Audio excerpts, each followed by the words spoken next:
Hi guys! Welcome back to our vlog. So for today's video, samahan ninyo kami sa reunion ng mga Has family at sa part 1 ng despedida nila Tita Oli at Tito Nestor kasi pupunta na sila sa Canada soon. So ayun lang, samahan ninyo kami. See you later!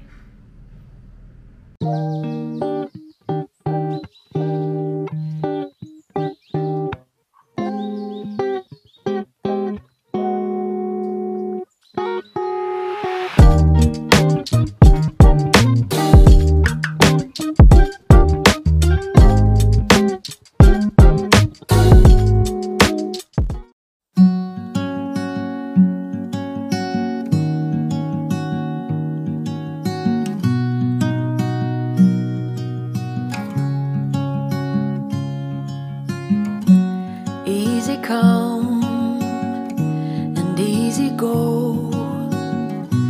You're an unfading star, a gentle love, the kind that lifts you up, no matter how far apart. I guess you could call it chance, but we know it's more than that.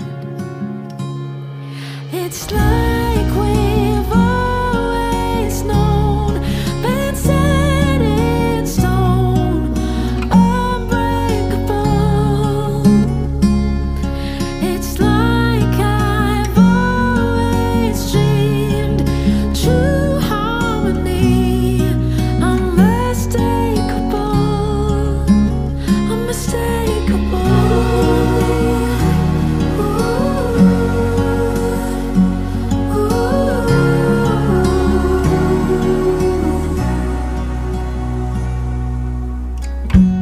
Through each night we'll keep burning bright. I'm so lucky to be loved by you. And come the storms, weather short or long, well, I'll still be right where you are. I guess you could call it chance, but we know it's more than that. It's like we've always known, been set in stone, unbreakable.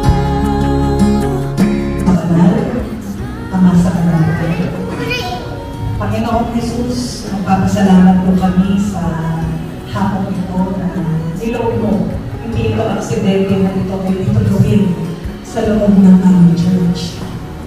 Salamat po, Lord, kasi itong mga tao na rin ay hindi po nasa amin lahat. Nakikita mo at nalagay mo ang aming sinabi at ang mga activities na ito sa hapon. Itinataas din namin po ang mag-asawa at yung asawa Panginoon na sila ay paalis sa susunod na linggo. Ngayon pa lang po, Lord, pinagpipray na namin yung aeroplano sa sasakyan nila, yung piloto na gagamitin at yung mga cabin crew. Lord, sana po bigyan mo sila ng magandang panahon. Huwag pong bumagyo, huwag pong naman mangyari sa inyong patawid. Kubera na po ng iyong lahat, Jesus Panginoon, ang kanilang aeroplano sa sasakyan at nawa, manuwalhati sila makarating. Wala tayong set up program. Okay? Yung program 2, yung aalis na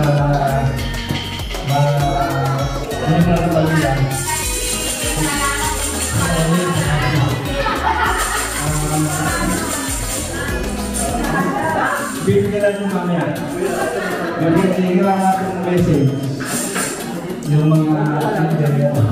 Tapos yung mga message. Prayer na. Pag-alis nyo, yun mo lang gagawin natin. Long time kayo na. Short messages, prayer, for Tokyo, punta tayo sa Canada. Siguro, ulit natin ang pag-alis Sagot niya yun. Opo, tapos po yun. So, kung natin ngayon na, ng konting pagkakaroon sa kagawa sa trabaho. Sabihin natin yung ngayon, maligayang paglalakay na lang sa akin. Meron ba? Pinapayos ko mo, hindi ka muna.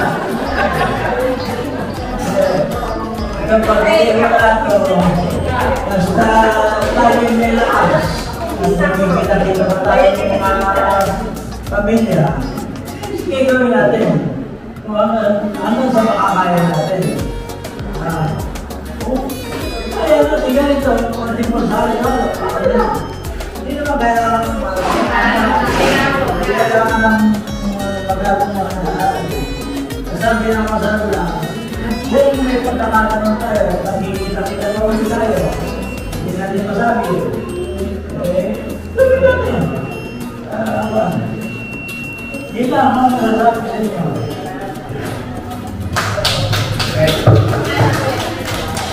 Parang medyo itaramat, no?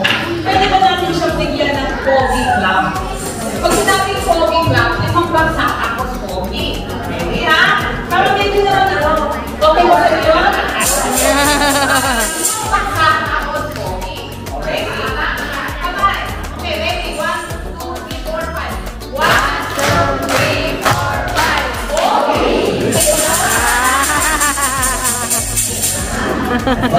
Bago na.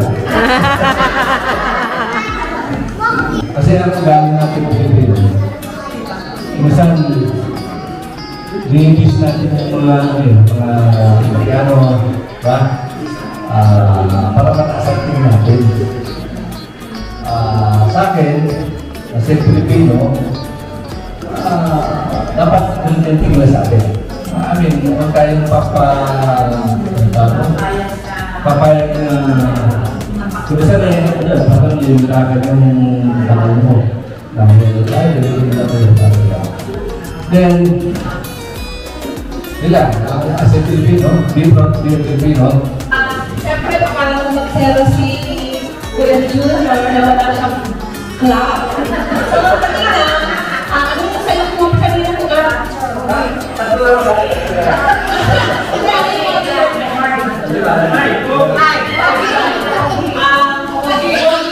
Kaya naman, magbibigyan natin siya ng pogi. Kanina pogi ba? Pogi. Kaya binibigyan naman natin kay Kuya Junior macho.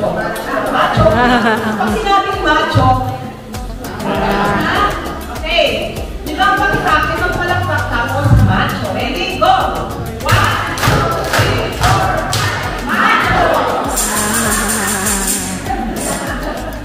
Okay. Napakabuti ng Panginoon sa oras na ito kasi bihirang mangyari ito. Sabi nga ng Panginoon, all things work together for good. Ang lahat ng bagay ay nakakalangit bakit. Kaya tandaan po natin, itong ating gatherings na ito ay napakahalaga po kasi makikita ng ating mga anak, kaapo-apuhan, from generation to generation. At napakadakila po ng pangako ng Panginoon. Sabi niya, trust in the Lord with all your heart and do not rely with your own insight. In all your ways, acknowledge Him, He will make straight your path. Tayo po, kailangan magtiwala lang po tayo sa Panginoon. At naniniwala po ako kayo, kung nga ipinamana sa atin ang ating mga lolo, ating mga nanay, eh dadalhin natin po. Dahil meron po tayong pagmamahal sa Panginoon. Sige. Dadalhin lang. Papalakpak tayo ng dito tayo, isa. Pero, pagkatapos doon, sexy. Awan.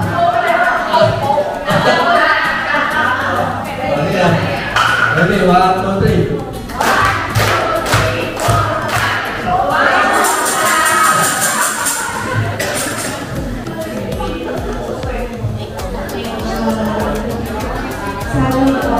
Ang hirap ko ito, syempre sobrang dahil. Ito po ay nag-enjoy ko kayo sa sport.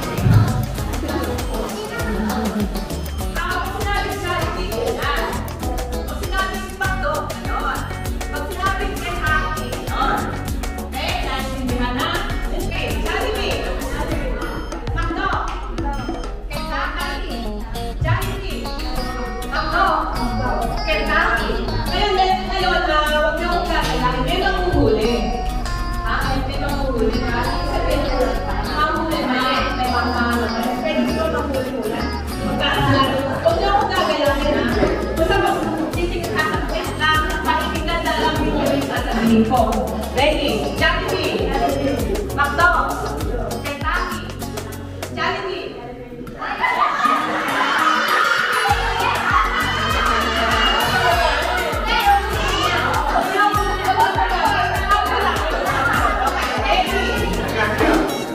Ako pinag-meeting yung waiting na.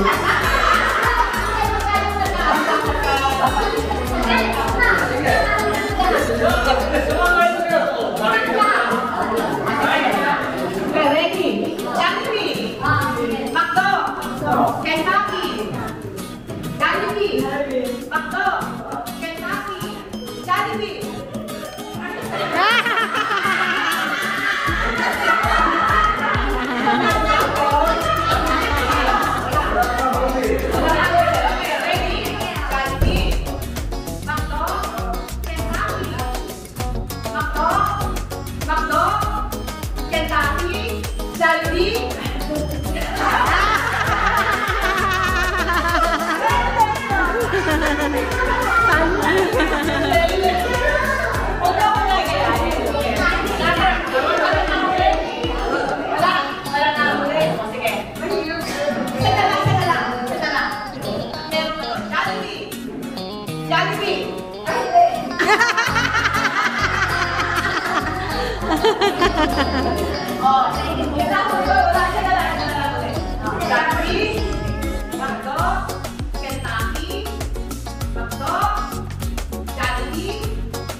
Nalita si Gia.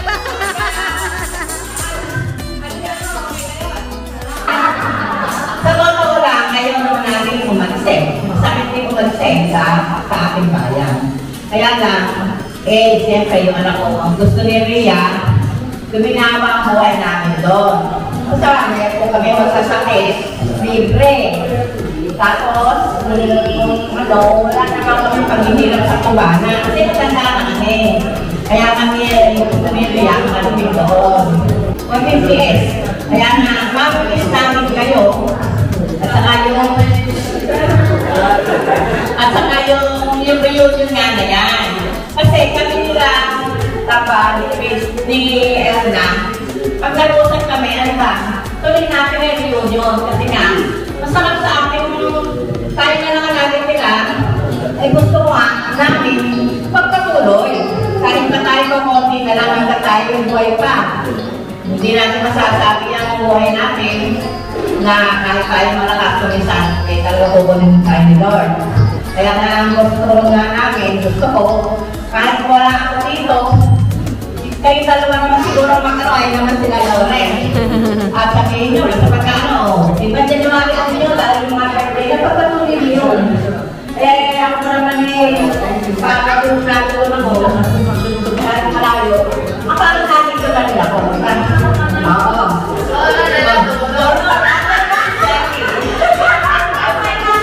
1, 2, 3, Waki! Marites! Marites! Pero ang ano ko lang kaya pag naman tayo nyo, pwede naman tayo saan ba? Pwede makikita ko naman yung mga ginagawa namin dito. Mga tapos sinakain ka na lang namin. Pwede naman na, ay namin dito yun. Huwag ka nilimutan na natin padala na.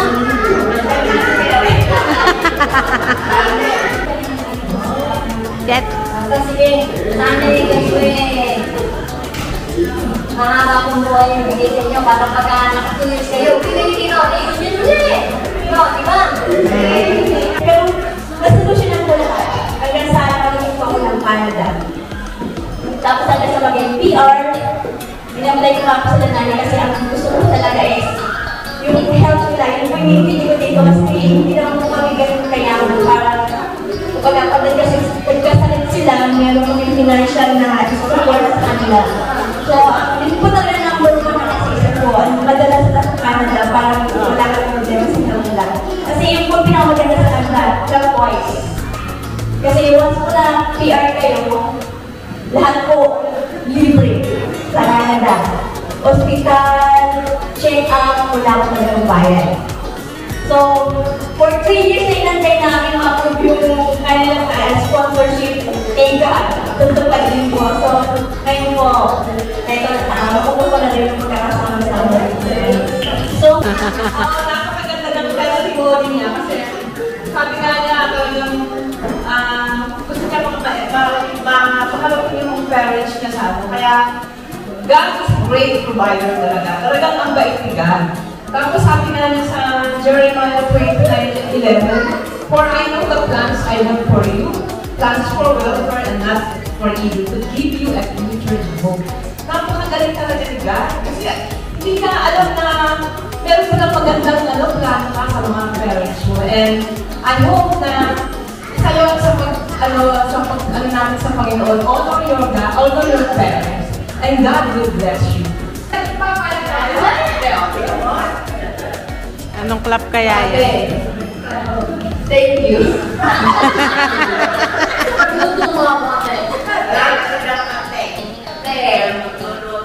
Ihagay yung alam kung sino yung mapaputahan ng Balenciaga. Hindi ko kaya yun. Natutulak lagi yung pinatisan mo na yung problema kami. Hindi ka kaya yung pinagay mo kung Balenciaga.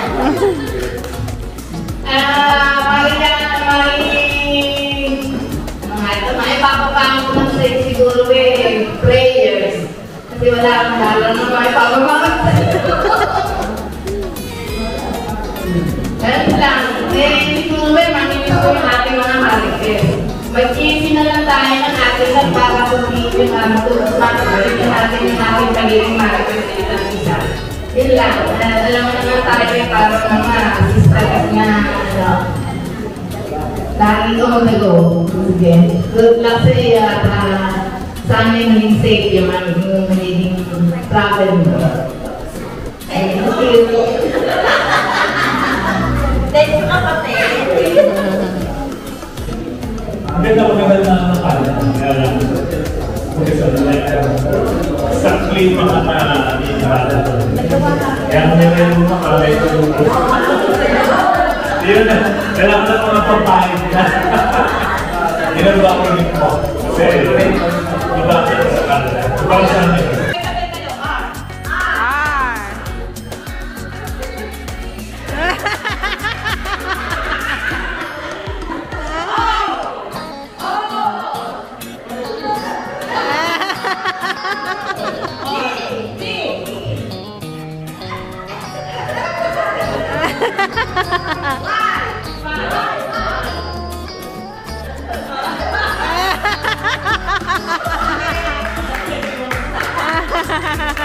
Bigyan natin siya ng macho na. Okay.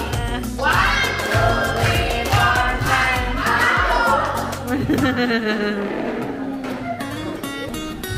Kaya niya na magkaroon ng reunion ang mga family. Although, wala na po kasi yung mga pinakaugat ng ating pamilya ay andito pa rin tayo. Hanggang sa huling sandali, meron pa tayo sa natitirang mamain. Matibay yung ugat na ito. Okay, ready? Noong unang panahon,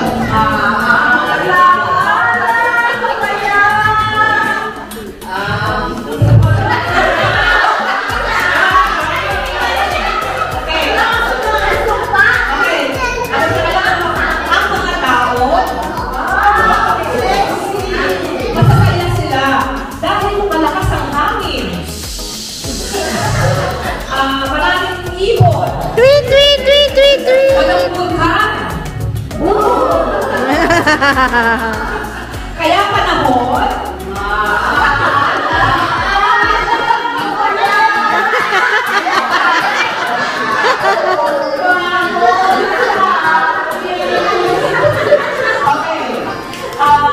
sa lakas ng hangin,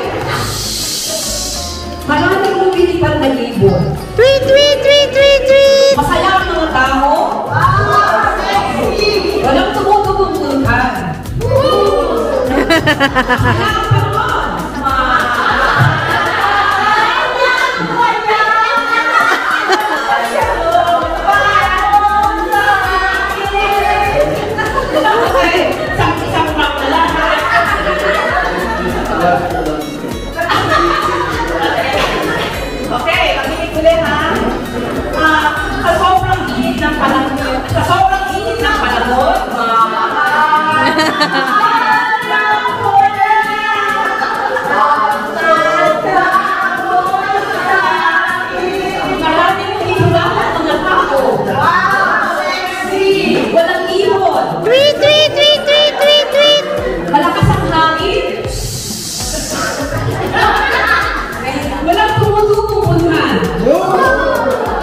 Kaya tao, wow, sexy! Huwag natin sisilahin ang ating kalikasan para ang ating panahon,